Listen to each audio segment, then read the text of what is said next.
Greetings! Welcome to Bite Size Video Series 2, Part 2. I'm Carrie Stroll, the founder and leader of the School Garden Doctor. In Part 2, we'll continue to grow deeper with seasonal crop planning. Take a look at this photo. What season do these fruits and vegetables grow in?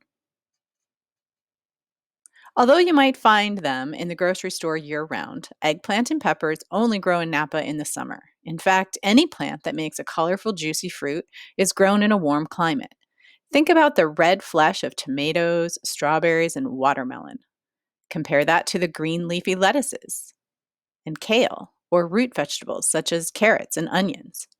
Seasonal day length and temperature is the most important thing to consider when planning your garden lessons.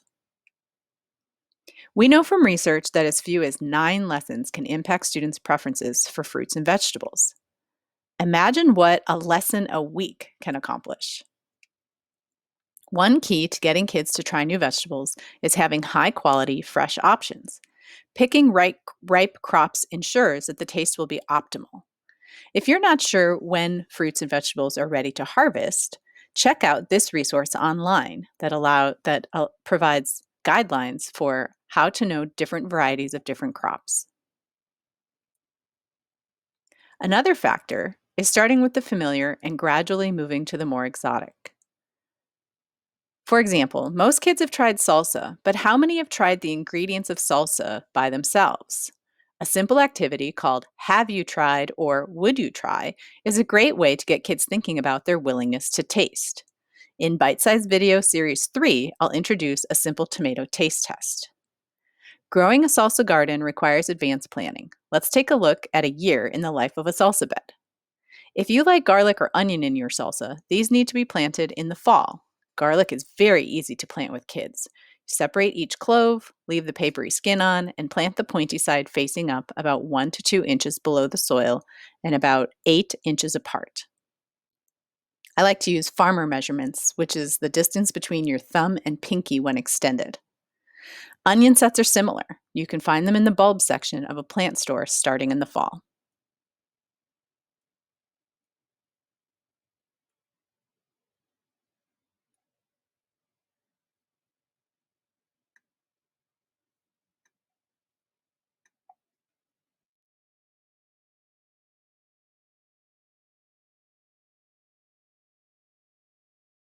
Tomatoes, peppers, and tomatillos only require a tad more planning. If starting seeds indoors, you'll get those ready in late winter. Alternatively, you can purchase plants in the spring. The average last frost date in Napa is mid-April, so that's the earliest you might want to consider putting tomatoes in the ground. However, if your area is warmer or cooler, you can adjust accordingly. I like to prepare a planting bed ahead of time and then place trowels in the soil where each plant will go to show how far apart to space the tomato plants. I demonstrate how deep to dig and how to carefully place the plant in the ground. This handy calendar and crop planning list is useful for pacing your garden lessons throughout the year. The crop list here aligns with the vegetables used in the Learn, Grow, Eat, Go curriculum. As part of this initiative, we created a Google Calendar that can be customized to send you alerts and reminders of when to plant and harvest each crop. There are also many resources for school garden crop planning online, but here's a simple guideline that's easy to follow. Keep in mind that cool season refers to crops that are harvested in the fall through early spring, whereas warm season crops are harvested in late spring through early fall. Something that's sown directly is put in the ground as a seed, and a transplant is when you start seeds indoors or buy plant starts from the nursery. These two resources, Harvest of the Month and the California Foundation for Agriculture in the Classroom, offer monthly and seasonal guides for different fruits and vegetables that are grown in California. What can be really useful for bringing in nutritional concepts is to remember to focus on what is it, how do you prepare it, and why is it good for us?